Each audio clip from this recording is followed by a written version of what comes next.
you. Boom shakalaka. You already know the vibes. It is Saturday. It is Who Run the City. Tea Time, Big Fan Breezy. We are in the building. I mean, shout out to whoever's watching us right now. I mean, make sure you press that like button, share, subscribe, all that good stuff. You know what I mean? So yeah. What's up, man? What's up? Man, shout to the chat. Shout to all the Knicks fans and Nets fans. It's a lot of playoff intensity this week. I was wrong about all my predictions from last week. I said we would win. We lost. Feeling a lot of pain. I had a post. I did a live. I say, come heal with us. And you got to find out who were real Nets fans or not real Nets fans. Some people pull up the streams when we're winning. Some people don't pull up the streams when we're losing. And I felt that everybody criticizing me and say everything about my fanhood. I never want to say that I stand on mine. When it came to fanhood, I pull up every stream. I'm there. I'm honest about how I vlog. And I get all of this about my fanhood. But there's some fans that don't pull up when you lose. And I feel a way about it. There's a lot going on in the NBA. And again, once more, I was wrong about my predictions. We'll get into that. What about your predictions, T-Time? How right were you about your predictions from last week to this week? Super wrong about my Knicks predictions. But I was right about y'all being in the play-in next time we come to this. 100% right about that. So that takes a stay away a little bit of me being wrong about my predictions and the Knicks. But the fact that I was right about predictions about y'all being in the play-in next time we get here, makes me a lot happy. I ain't gonna lie. Good morning, Barry. I see you, man. What's up? What is Barry? What's good, Playboy? Word. But speaking of being wrong, I want to say that I don't like the fact that the refs can be wrong and put out a 2-minute report like, yeah, we were wrong, but hey, you still lost the game. I don't like that. What is that? What are you doing for me as a fan? What does that do for us in the standings? We win and lost, and that puts us in the playoff or play-in situation. How does that help the Brooklyn Nets? I'm not jacking it. Shout to Fred VanVleet. He put that ref under hot water, and then he had to get some work because of that, or the otherwise. They felt it necessary to penalize that ref for what he did. And there was another ref that heard Chris Paul was against it. He was 0 for 47 when that ref was on the floor with Chris Paul. What is going on? I'm not here for us to shed light on it in a negative way. I'm saying let's get it fixed. Let's get it fixed. We in the play-in because Donovan Mitchell had a lane violations and the refs don't call that. He did that in the Chicago game. I'm not impressed. Everybody want to say this and that. Yeah, I did. I gave heat to Vaughn, Dinwiddie, and etc. But at the end of the day, does it matter? Because that violation. Yeah, we made mistakes in the stretch. Yeah, we'll get to all that. But the refs are deciding who's in the playoffs and play in literally, and I'm not jacking it. 2-minute report does nothing for me as for Big Fan Breezy. It's nothing. It's a broken ice cream machine at McDonald's. Broken McFlurry machine. What does it do? It does nothing. Fix that. We're not trying to be in the play-in situation. We play Miami today. We gotta go in there. They're gonna be ready. They just won and they well rested, man. This is trouble for the Nets. Stay steady. I ask all my Nets fans to stay steady. So I agree. I've been saying this about the 2-minute report. I've been saying that, it's like saying my bad after the mistake, but I was pretty much the same shit you were saying. I've been saying that, like, about the 2-minute report. We caught a couple bad ones. The Minnesota game, there's a clear push off at the end of the game with like 20-something seconds left. That led to an offensive rebound and a game-sealing bucket. And we just went, and right before that, we was on a run too, coming back. I think we I was scored watching the like fourth quarter. Yeah. six, eight, yeah, 6, 8 unanswered points. Uh, and that push off, uh, it sealed the game for us, like, because that's supposed to be an offensive foul, and then you go and look at the 2-minute report, and it's like, yeah, you were right. And then in the 2-minute report, there were 3 incorrect calls in the last 2 minutes. Like, yeah, what's going on? Like that's horrible. That's horrible. There needs to be some, just to say my bad ain't enough. I understand you can't change the outcome of the game, but somebody needs to be reprimanded for missing those calls. I will feel better if there was some repercussions for missing these calls. For these refs just getting away scot-free, and the NBA just going, my bad, we made a mistake. That's not enough. Somebody needs to be held accountable. The players are held accountable when they do things wrong on a nightly basis. Uh, and they're penalized during the game and after the game. If the NBA player get a tech, that's a penalty on the Yeah. court, and it's a penalty after they get out of the game.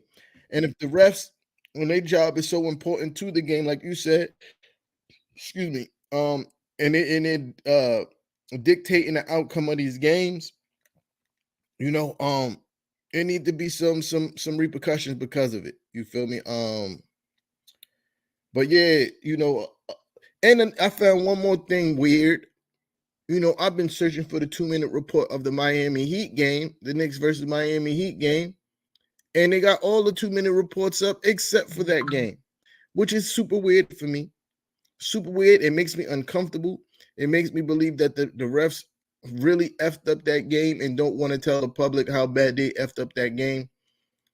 It's ridiculous. Like, that needs to be investigated. Why the Knicks versus Miami Heat 2-minute report is not on the NBA.com? That's kind of crazy to me. Somebody got to figure that out. But yeah, man, the refs got to be better because, like you said, like it's really, like, especially in the East where the games are, where the standings is so tight.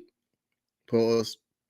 You gotta it got to be a better way to make sure that these atrocities aren't happening on the basketball court. You feel me? Like, gotta be a better way. Like, Adam Silver, get it together, bro.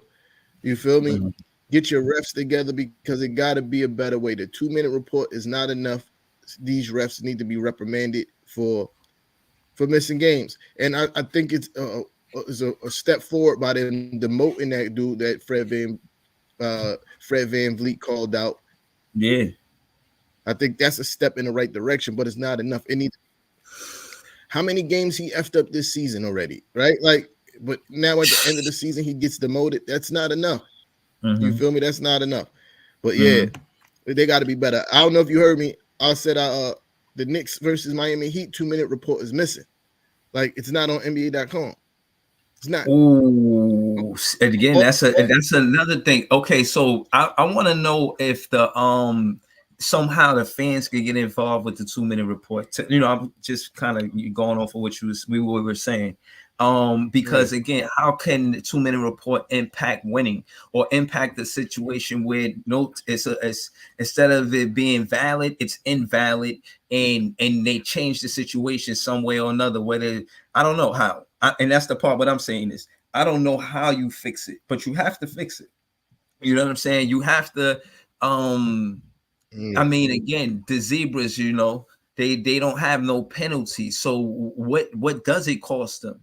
I mean, if anything, it's the other way around, right? You hometown hero, you go to the bar, cheers.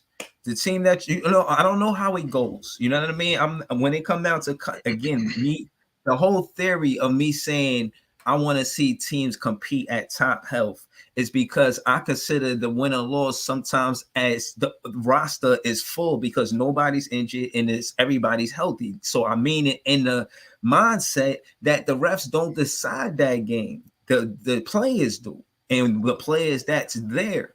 You know what I mean? So this is what makes the game fun. The Brooklyn Nets had to go through a situation where the players were on paper but not there playing the game. Then there's situations where they are there but they're not all there, and there's another player that's not on it. You know what I mean? And it was a lot of that swapping. So we go through that and we'll say, okay, we're fine with the win or loss or whatnot because the players were there or not there. We don't want to get accustomed and feeling comfortable that we're losing games and the refs have no penalty. Like the Nets have a penalty because they lose the game. The Cleveland Cavaliers have no penalty. They just win the game. And we get a sorry and they get a win. And on the statistics, the win and the loss and the percentage and the everything else, there's no statistic that show the refs, this is the game, how many games they messed up, the win or loss situation. Like, I don't get it, man. I'm unhappy as a fan. I am not a big fan of the refs this season. They're making the outcome of games in their hands, and that takes away the fun from the sport. That's how I feel. Mm-hmm. That I that I agree with. Yeah, the refs got to be better, man. It's plain and simple, man. Uh, Moving on to something different. You feel me? How, wait, what did you say to me last week? Let me remember. Go on my memory banks. Yeah. I don't know about playing vlogging. You could tell me about playing vlogging because I'm a playoff vlogger. Now, tell me how it feels to have to do your quote unquote first play-in vlog, because even though it's not your first, because you was a play-in vlogger last season, you feel me? So you had to tell me how it feels to be a play-in vlogger now while we are playoff team. Why you looking up and now there's a wedge between us. Man, he's like, and you sitting there watching and you just sighing like, must be nice. Must be nice to be the Knicks right now, because we fighting for our lives. We fighting for our lives. Tell me about that. What I will say is, you did. You literally did. No. I knew this part of the podcast was coming. I knew I wasn't going through this whole podcast without it happening, and it hurt to know that we could have won some of them games. Now, it don't matter to us as on this podcast that we lost the games because of the refs. It matters in the win-loss column that we lost or won, and we could have definitely took the lead or tied with the Knicks from last week to this week if we played well. The Knicks lost some surprising games in Orlando, in my opinion. I thought they was going to win the game before that too, but that was a tough game, I think, for Miami. So what I'm saying is, I'm watching, I'm paying attention to what y'all doing in the standings. Like, yo, maybe we got a chance at it. When we lost those games, man, they was tough losses. You know what I'm saying? All of them. But especially the most recent ones, especially Cleveland, because again, I looked at it like almost a playoff situation because you play them twice in a row, and in the playoffs you play the same team 4 times in the series at minimum. So we played them twice, and it was hurtful to go in a play-in because it felt like we had control of the situation. You know what I'm saying? Like it made me feel like when we got dry spots, we don't go to Cam Thomas. We leave him and give him DNPs after he scored 40 points 3 games in a row. And my point is that when we talk about chemistry, right now we're 7-12, in my opinion, because of the chemistry of the Brooklyn Nets between Doe, who wears the number 28. So I feel some type of way. He wears the number 28. So to answer your question, the way I'm feeling all of these ways about being a playing team is because I see, and it's a quote that you said about how you force, I think, a circle and a square, something like that. It's that far as Jacque Vaughn trying to make Doe and CJ twin, trying to make him instrumental in the offense, and it's not working. You feel what I'm saying? It's like, it's okay, I get it. The new starters, you want it to work, but with 7-12 going towards the playoffs, you're forcing this. They are slowing us up, and Day'Ron Sharpe is getting the minutes and showing you he deserved more minutes than Doe and CJ Twin. Mikal Bridges and Dinwiddie are the good additions from the trade. Doe, CJ, not so much. Nets fans, be here for me now. I know y'all feel me. Spence shows up. People give him a lot of criticism. Oh, he could have did more, this and that. Nah, he do enough. I like Spence. I like him for the culture. I like him for the Brooklyn Nets. I got Spence. I'm with Spence. I got number 28 like Doe. I'm rooting for you, Doe.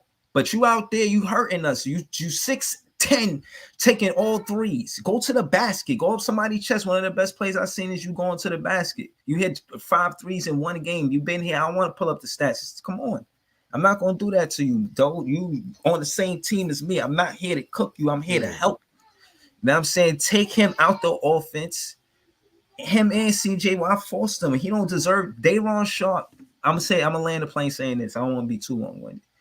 Day'Ron Sharpe should start over CJ, and Cam Thomas should start over Doe.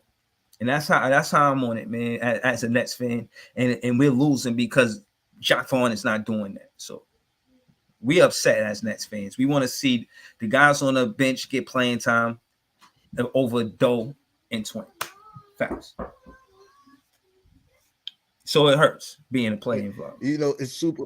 Yeah, it's super funny to hear these complaints about Jacque Vaughn, because I remember when he had Kyrie and KD still on the team and y'all were winning.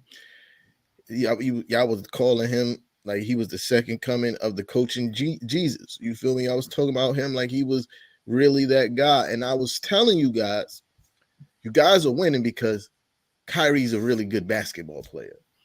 Kyrie is taking over in the fourth quarter and pulling these games. It's not Jacque Vaughn. It's the same system that Steve Nash had.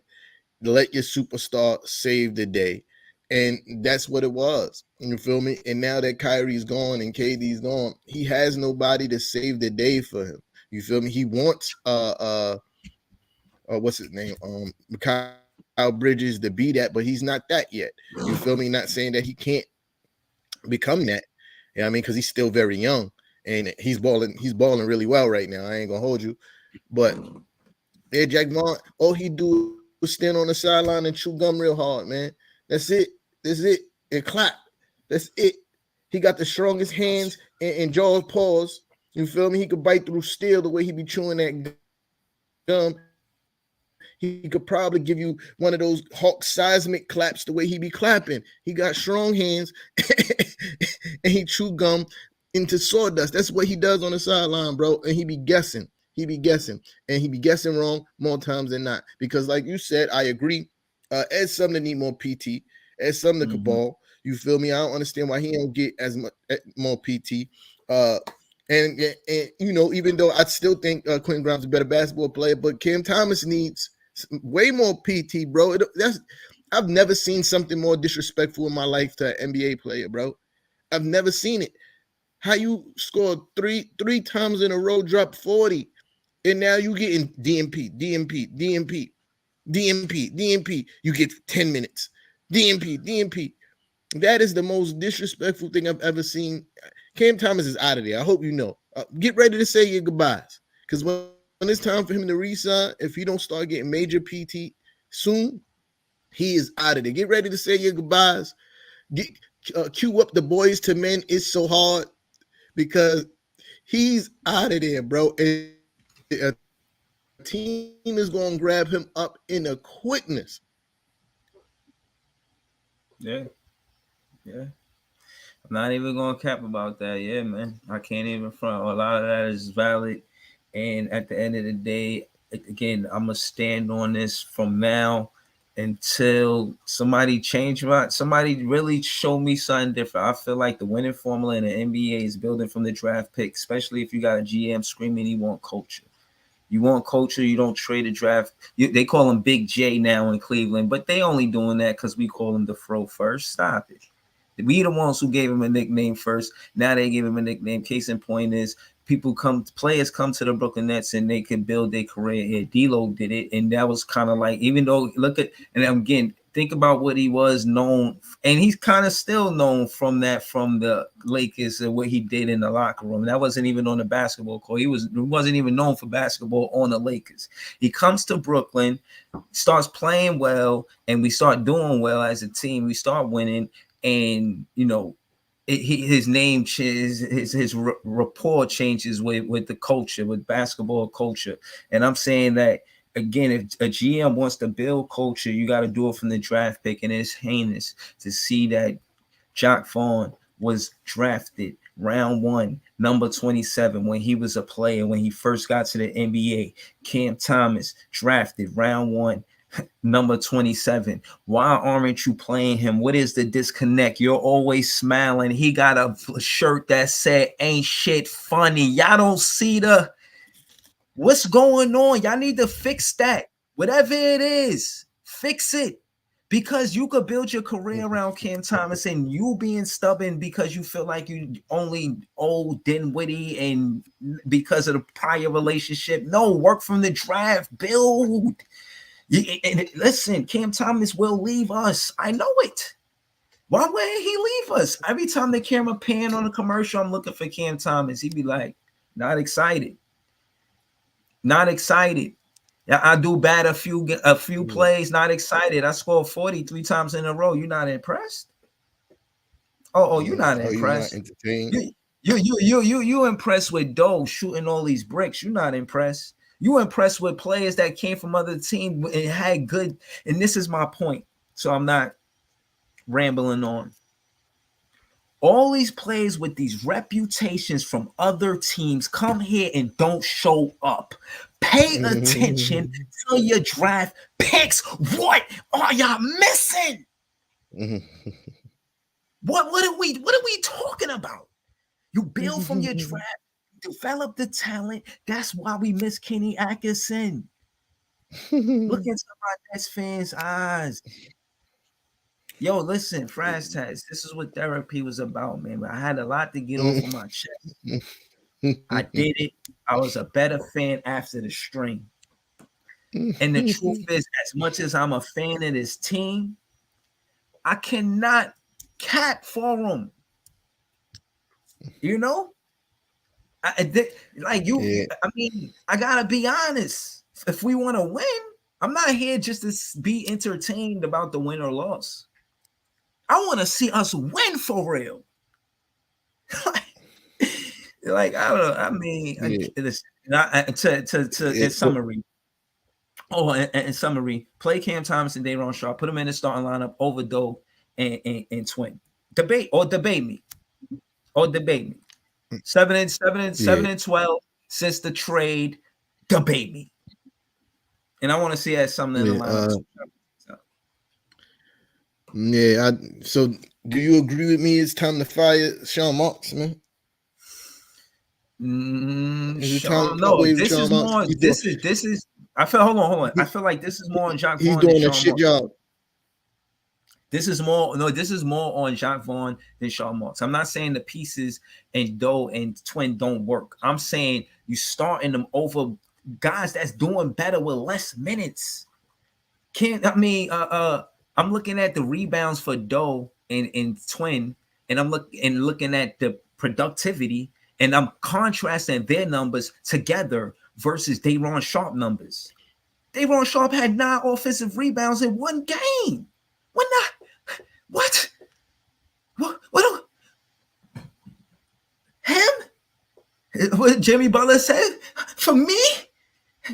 Tobias Harris for me?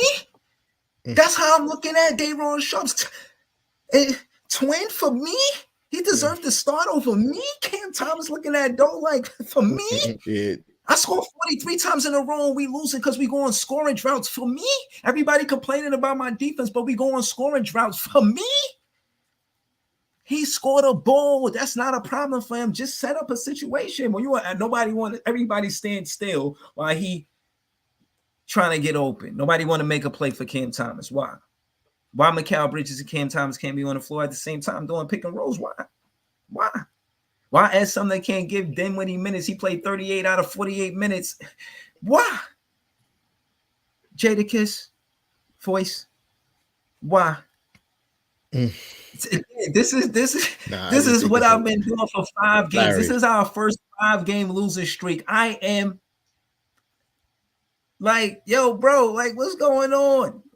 We need to win games. We need to get back in the win column, man. This is an important game. We play Miami today. I think it's a road game, and they want that spot, man. We only get that spot. We have the same record if we beat Miami, but we would sweep them in the series, so we would be in 6th place. We need to win tonight's game. Y'all play tonight? I don't know. Nah, we play tomorrow. No, Monday. I think. No, either Sunday or Monday. Let me check. What's going on? The Wi-Fi is real stupid today. Well, I think we play Sunday. Excuse me, Monday. I'm not exactly sure, but the Wi-Fi is acting stupid. Yeah, yeah. I don't. Yeah, I can't. My Wi-Fi is acting up. I don't. To be perfectly honest, but we off today. I know that for a fact. All right, hold on. Let me check again. Let me see if it works at this time. Shit. Yeah, we play What I'm Monday. saying is, Rockets. right. I would say the Rockets is an easy game, but the way we've been playing lately, I'm not too sure. And it's been defensively while we've been bad. Like the game against Orlando, we was bad offensively as well. But we can't. We have not been guarding the 3-point shot at all. That's why we lost horrible to the Timberwolves. Like I've never seen him play like that my whole entire life. Like he ain't never shoot the ball like that. If you would have told me going into that Minnesota game that we were gonna leave, even if we left them wide open, right? Even if you told me like, yo, we're gonna leave Torian Prince open all game, nobody's gonna play a stitch of defense on him, and then you turn around and be like, yeah, but he's gonna go 9 for he went 8 for 8 or 9 for 9 from 3-point range. I'd be like, yeah, I'm like, get the fuck out of here. He ain't going 8 for 8. I don't care if we leave him wide open. He ain't going 8 for 8. I would have put money on that. And he wasn't just wide open. He was shooting in some people's faces. It was crazy. I've never seen it before. He ain't even built like that. But anyway, I'm crying. yeah, guarding the 3-point line. Guarding the 3-point line has been an issue over this losing streak. We got to be better, man.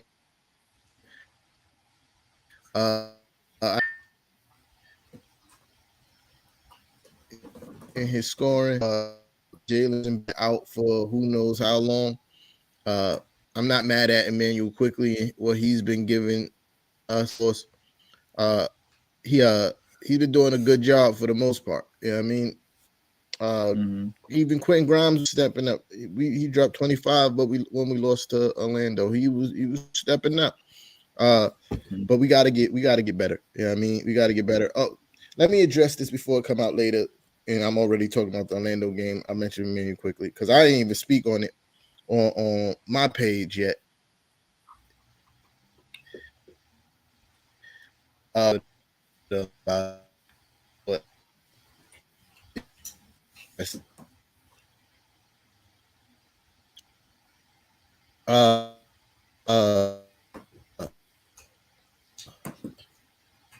Julie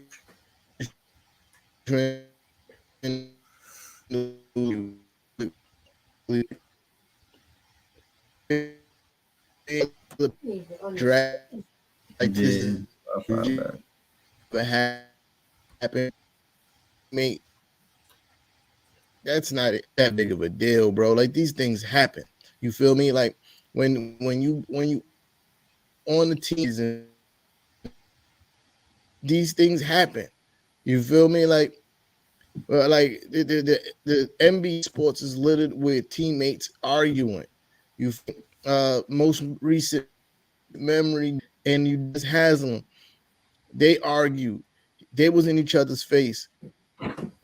and the word actually, I will fuck you up type vibes. You feel me? Like they were actually Mm-hmm. talking about fighting. You feel me? Jimmy Butler got in Eric Spoelstra's face during the game. You know, and then you go historically. We all know, we all seen the Last Dance. Michael Jordan punching Steve Kerr in the face. You feel me? Like, and they won a championship that year. And I think that's when he passed him the ball. He punched him in the face. Waning seconds of the game, he still made the pass to Steve Kerr to seal the game. You feel me? Draymond Green knocked Jordan Poole out. You feel me? So That's I'm too much saying this intensity. not Like this. I agree with some Yeah, intensity, but some intensity is. yeah. I seen that, but All right. So what quickly I'm and saying random. is, right, saying I that seen that. I'm not I saying. seen. Hold on. Yeah, hold on. So I'm not saying that Julius Randle is right. You feel me? Because it was uncalled for him to jump in and I mean you quickly space like that. But what I'm saying is not as egregious of an act that everybody's trying to make it out to be. It's not. It's something super simple. Like when they get back in the locker room, he'd be like, "Yo, my bad, bro. My bad. I was just mad at the refs, and you was trying to move me, and I wasn't even going that hard. Like that will fix that face. He ain't do none of that. He ain't even push.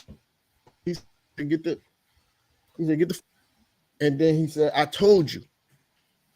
And then he got in his face a little bit. It is, bro. Like Julius Randle wrong? Yes. How, was it like super this big incident that everybody trying to make it out to be? Feel me? Because sports is littered with this kind of thing happening between teammates and guys move. Instance, my fault. I'm about to land the plane, and it's crazy because on Knicks Twitter, I got people like, "Oh, this is crazy. This is disrespectful. He shouldn't be on a team. This is disgusting." And then who that be debating on Knicks Twitter? Yeah, I mean, not on our pages because we don't tolerate this kind of talk here. But they be throwing the Frank stand at other people on Knicks spaces and in comments disagree on sports debates. It's wild. Like, how do you like? So you mad at Julius Randle for jumping in? Can't even control your emotions in a sport without getting disrespectful, calling people out their names. And I've even heard people offering to meet up and fight people over sports debates. But Julius Randle is wrong because he's passionate about a game. He dedicated his life to the sport of basketball, and he's passionate. He's not getting the calls that he think he deserves. Mm-hmm. You feel me? So these things happen. I'd rather him be upset that he's losing and just walking around like everything's okay. You feel me? Like not saying it's right, but I'll be this upset about losing than him walking around with a smile face when we getting beat by teams and I'm gonna land the plane there. I think shout out to T Time. I think quickly said, "Don't get us another tech. You made us lose last game, man." And you know what I'm saying, Randall probably got hot because I seen that too. Yeah, that's And not what he I, said. I agree that a player can be emotional. I think it's even taxing for a referee to give players text sometime when they're showing emotion. But I think Randall boils over sometime, and I say that because of the tech that put you in a situation to lose a game. But that's it. Other than that, I get it. You know what I mean? They get intense. You know what I'm saying? And words get said. It's a physical sport. It's adrenaline. It's masculine. It's testosterone. You know what I'm saying? I get all of that. But Yeah, in those waning moments, every yeah. point count, man. Every point count, and the attack could change the momentum of the game too. So you mentioned in the tech that he for you quickly got into it. No, that wasn't a Uh tech that game. It was a different it tech. really was No. What I'm talking about, the tech that because he got a tech when the Emmanuel quickly was trying to, move him Oh, then the away Orlando from the game, you got a refs. text that too. That was stupid. Yeah, yeah. So yeah, that's why I to it because move from getting that. Um, but all he said to the ref was, "Yo, I'm talking to you," and he got attacked. He went over there to say his piece. He was How do you say it? overly aggressive. He's like, "Yo, I'm talking to you." Oh, so he And didn't then come over there when because he was it's high walking away and Emmanuel emotion. quickly was pulling him, he was just like,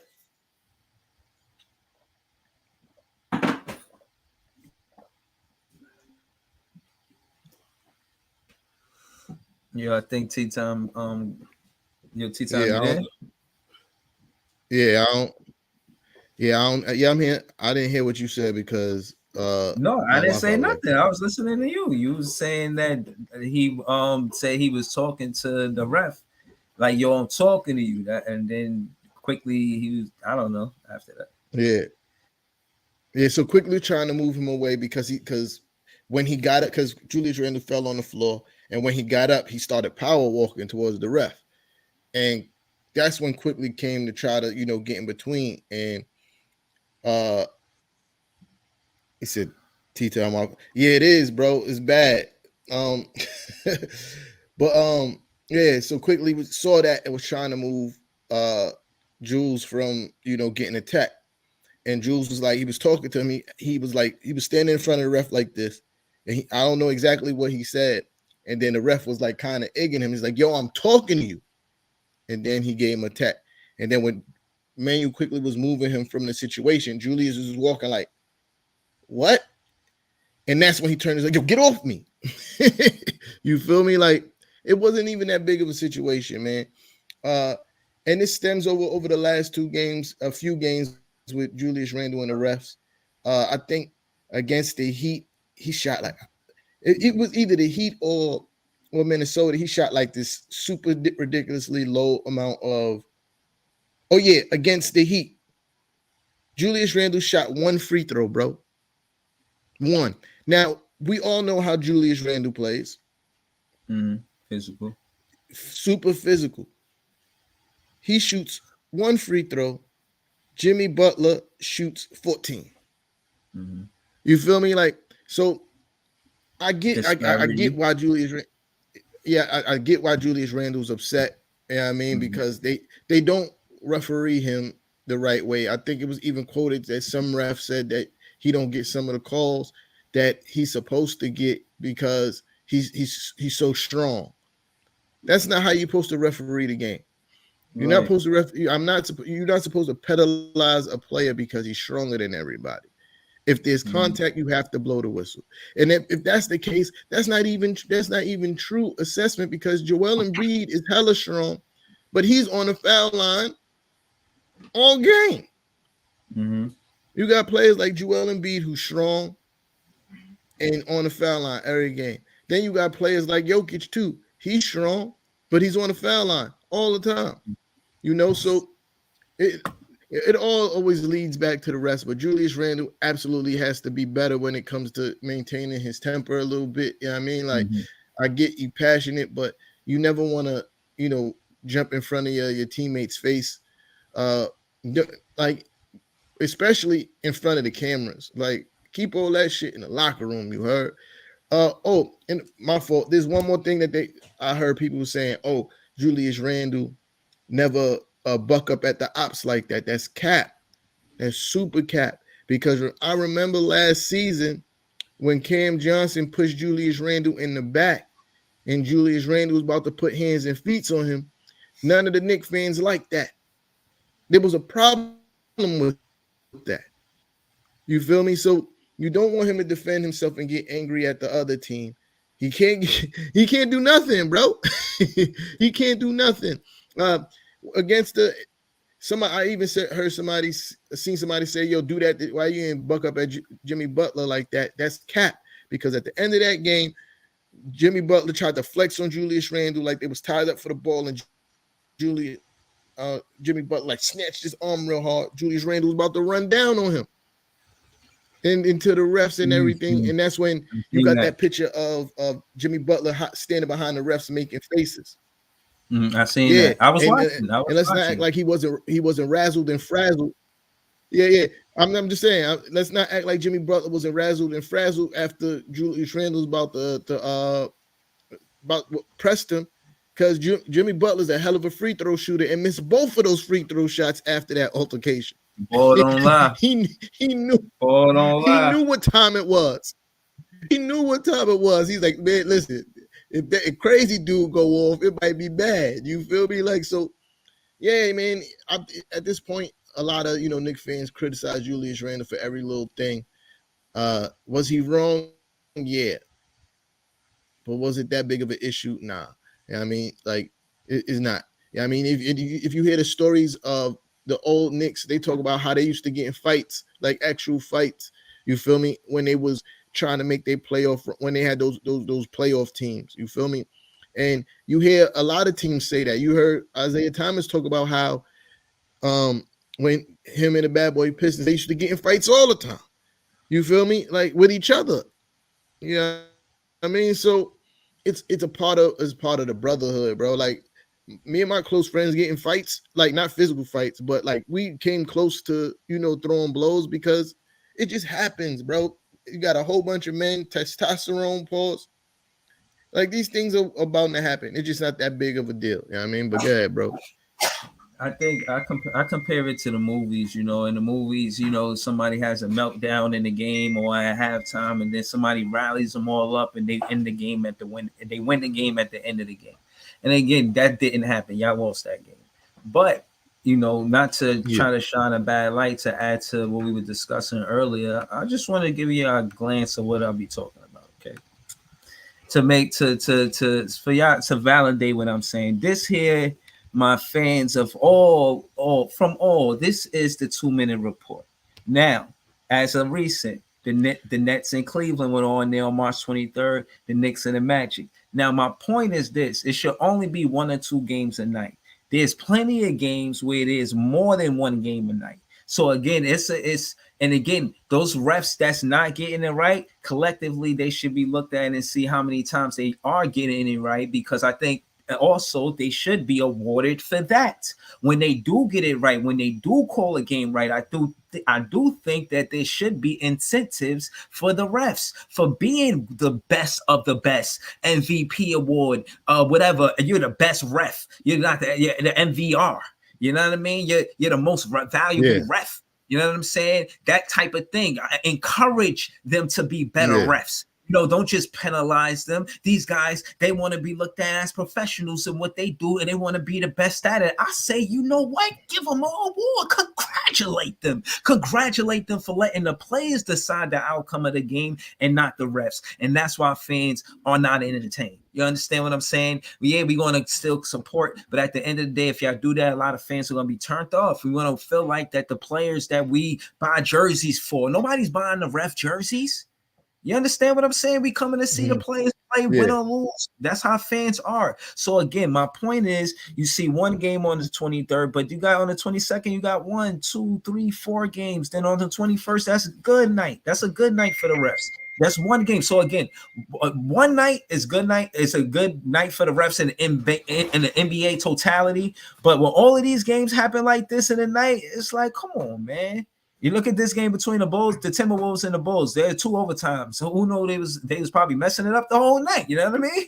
And there's another one with 2 overtimes. The overtimes are because of the refs messing it up, or is because of the competitiveness. You know what I mean? Like that's I, what I'm trying to say. Like why I are they look at also that's nasty work. I, Look at I this.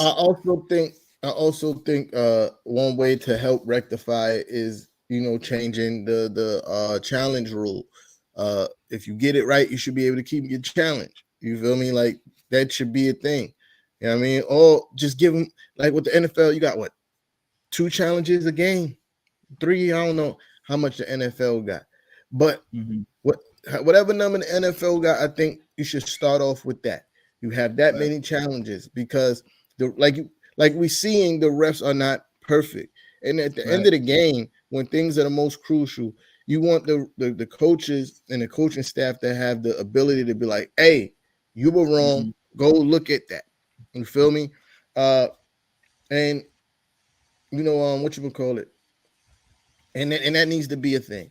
You feel me? That Mm-hmm. needs to be a thing. The same rules. You lose your timeout when you're wrong. You get it back when you're right. But something needs to be changed.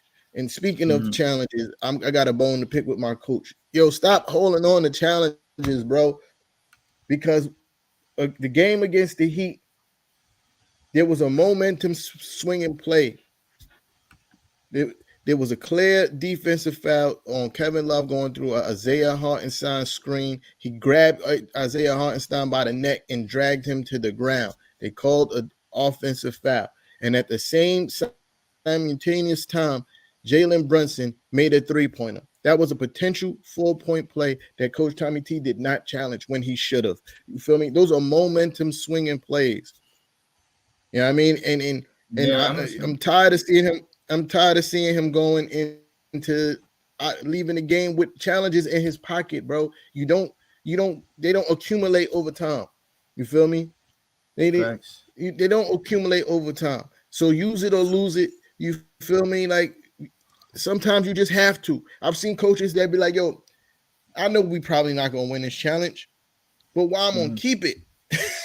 You feel me? Like you see sometimes Mm-hmm. coaches be like, "Yo, challenge it," because why I'm Mm-hmm. gonna keep it.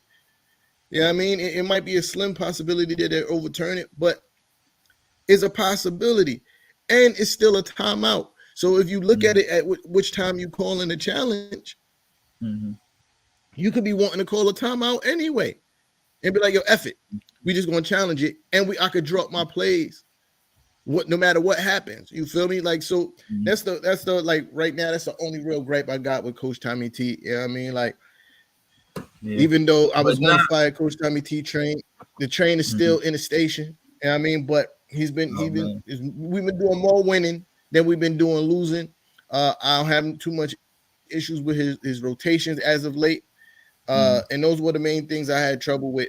Uh, I do have trouble with sometimes him sitting RJ Barrett in the fourth quarter, even when RJ is playing really well. Uh, that's a problem. But I kind of understand it because he is either in Coach Tommy T mind, it's either him or Josh Hart, and Josh Hart makes all the hustle plays that Coach Tommy T likes.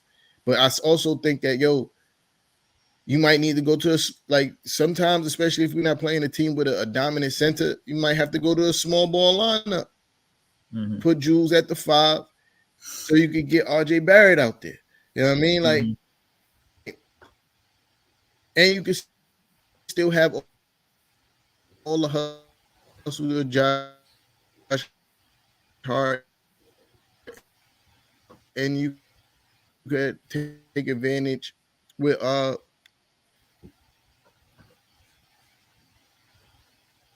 Take advantage with what? yeah. I was done.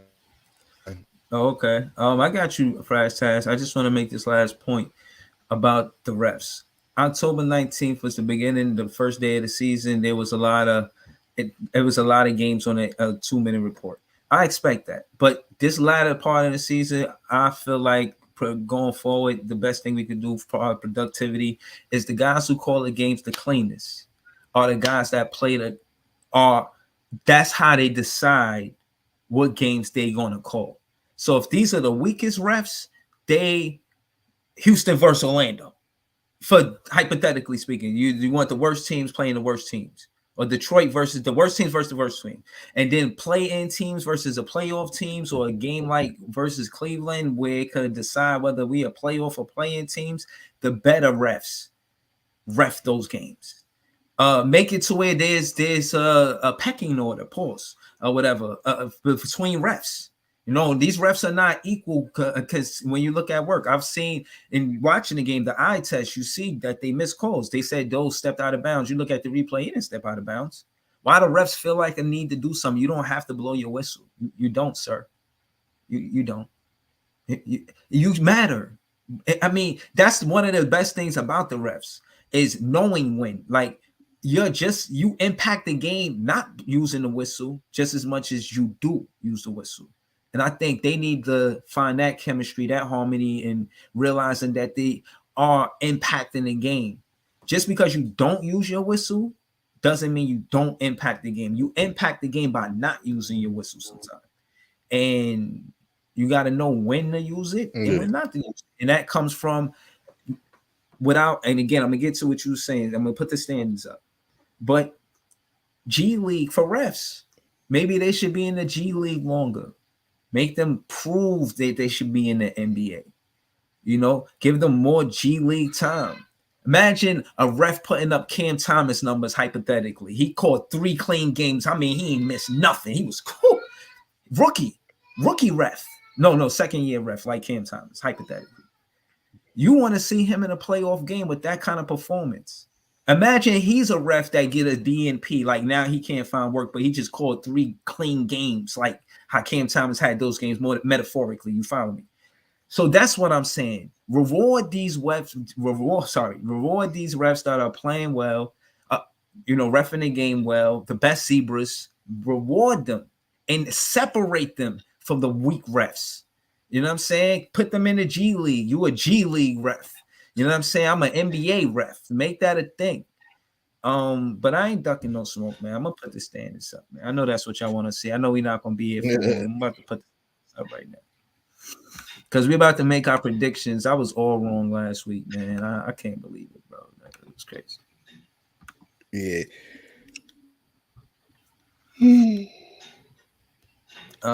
Let's see.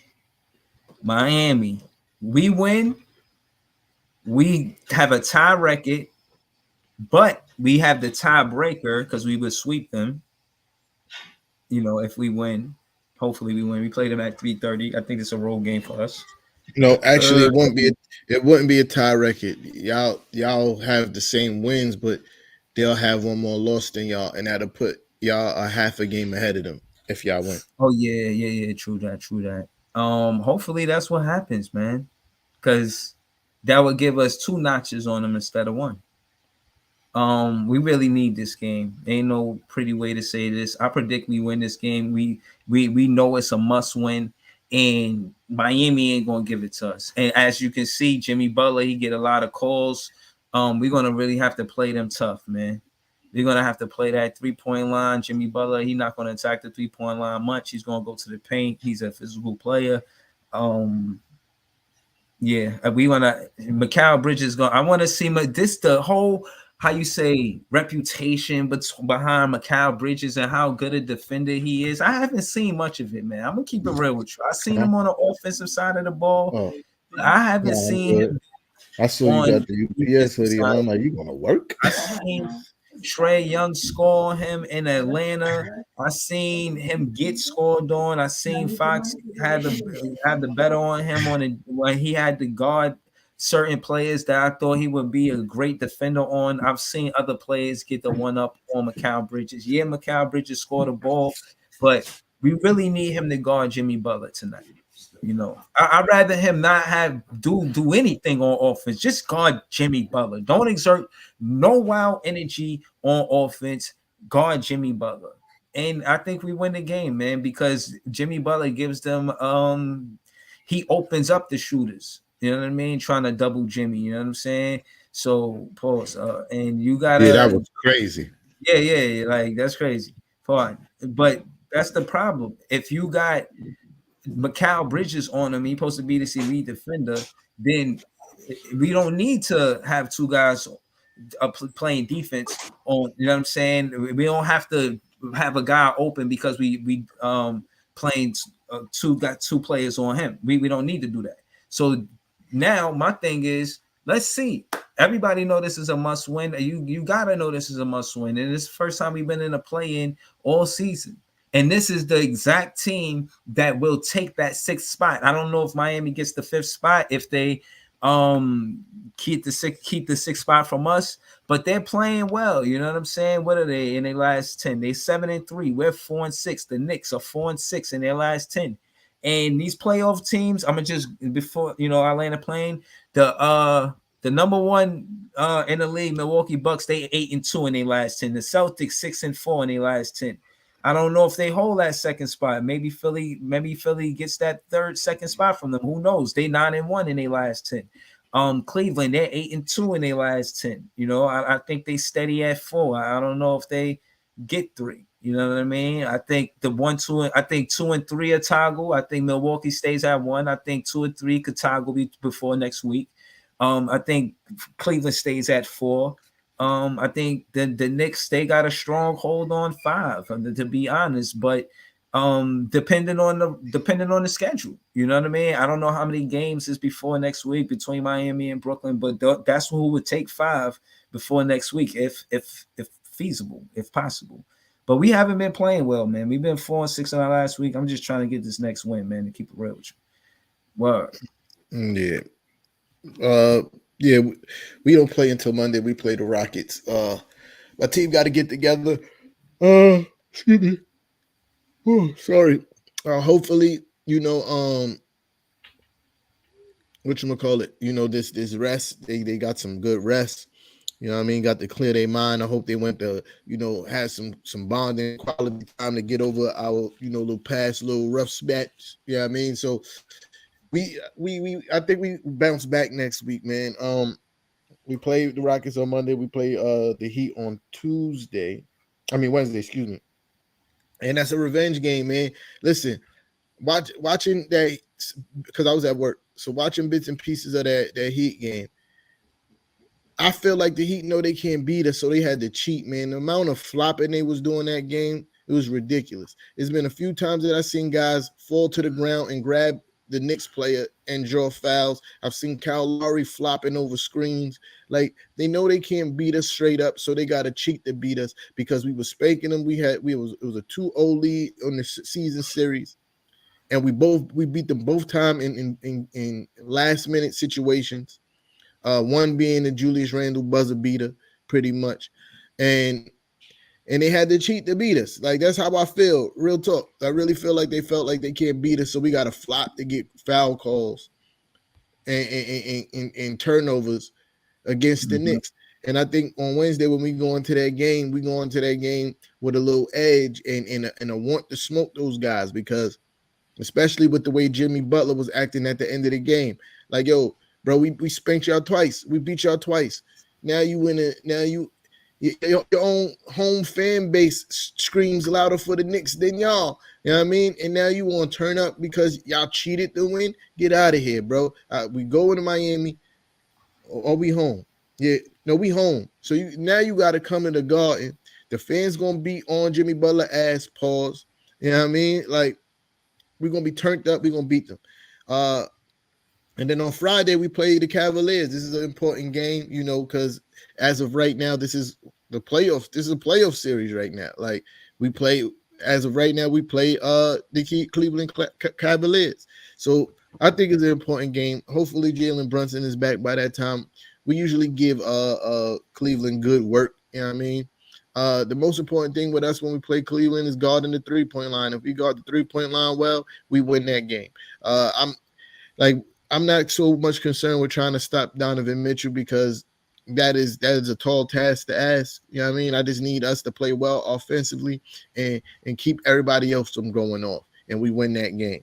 But if you ask, because we about to get up out of here, if you ask me what our record is going to be next week, I want to say 3-0, but I've been wrong every time I said 3-0. So I'm gonna go 2-1. You know what I mean? I'm gonna go 2-1. You know what I mean? We beat the Rocket, we beat Miami, and I'll say we might lose to Cleveland. You know what I mean? Okay. We got 4 games. So you think y'all have 5th place before y'all get back? I mean, when we get back next Saturday? Absolutely. When I told you, I was comfortable in 5th, I meant that. You feel me? Like, I meant that, and I'm comfortable. I got my feet up. I got my house shoes on. Comfortable. You know what I mean? In a nice warm robe with a glass of champagne. Comfortable. Okay. I hear you. We in 7th. I'm gonna play in vlogger. I own that. But I don't know how long are we gonna be. I'm gonna be a playing vlogger. That could change in the matter of the afternoon. know? Yeah, Yeah. we can do that to matter of fact, my fault. Yeah, we play at 8 o'clock. I said 3:30, but we play at 8 o'clock. Pardon. So if y'all gonna watch the game tonight, it's at 8 o'clock. It's not at 3:30. It's at 8 o'clock. Shout out to Uncle Said. Shout out to Said. I said I was gonna try. I'm gonna actually work tonight. He said he gonna be in the building. This is part of the reason why I say Nets fans is the best fans. He's out in Miami with his wife, and they gonna be in the building, and I was gonna do a live stream with him, but you know, I know he's still gonna have fun. You know what I mean? But I'm gonna still try to link with Said later today. Shout to him. He been big on helping us with the podcast from the beginning. It said mean a lot to the podcast. So again, man, shout to him, man. But I think it's gonna be an intense game for the Brooklyn Nets. It's gonna be tough to win in that building, and they're gonna try to put us on put it. They're gonna try to beat us in that first quarter. The Nets Mhm. have been having a real hard time um when we get down in the first quarter for us to get a tie and then get the lead, and then if we do get the lead, hold it if we even tie it to get the lead, or get close enough to take the lead. So to be honest, I don't know, man. I don't know if we win this game. We on a 5 game losing streak. I had a therapy session. I'm wishing on a star. You know what I'm saying?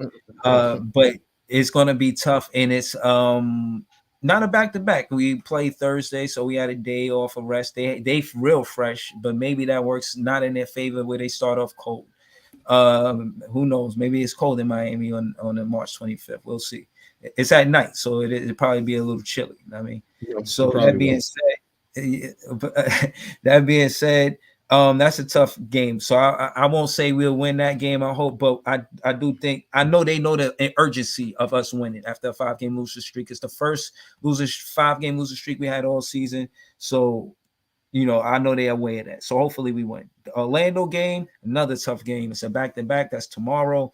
I don't know if we win that game neither because it's a back to back. Let's see how Jack Vaughn does with the bench. I want to have confidence in Jack Vaughn, but I need him to shave minutes for Doe and Twin and give Dayron Sharp and Cam Thomas more minutes for us to win games. That's how I feel. We 7-12 after the trade. It is what it is. On Wednesday, we play the Rockets. They're a young team, hungry, but I think, and it's a home game for us. I think we win that though. I think we win that. And that game on Friday versus Atlanta, they're going to be a tough game. We're going to have to put up a lot of points versus the Hawks, but I think we win that too. That's a lot. So this whole week is playoff implications. The season ends in 2 weeks, but from next week to this week, I think we get 2 out of 4 of those wins for sure, which will put us at 41 wins. We've been trying to get 40 wins from like a week or two now. You know what I'm saying? So hopefully we get to that 40th win, and I think that we'll be fighting for the 6th spot more than the 5th spot. Right now, I think the Brooklyn Nets. We should look for that 6th spot and trying to hold that 6th spot once we get it back, and then once we can solidify that in that last week of the regular season, we can focus on seeing if we could reach that 5th spot. But I think the 4th spot is out of reach for us. We got a chance to get the 6th spot next week and the 5th spot by the end of the season. And that's my predictions, man. I think we go 2-2, but hopefully we go 4-0. Yeah, yeah. So, word, we out of here. Word. See you next week. Ooh, excuse me. See you next week. Hopefully, it was a better week for us Knicks fans, man. It was a rough week, man. It was a rough week. Hopefully we bounce back, man. Hopefully JB is back in good health. You know what I mean? And all that. You know what I mean? But we out of here, you heard? All right, man. Yo, shout out to all the Nets fans. We the best fans. Shout out to T Time Nixon and shout out to the whole chat. I see y'all, man. And again, man, we appreciate y'all. We'll be back next week, 11 at 11, man. I see y'all Yeah, next yeah. week. Thank y'all for tuning All right, in. later. Peace.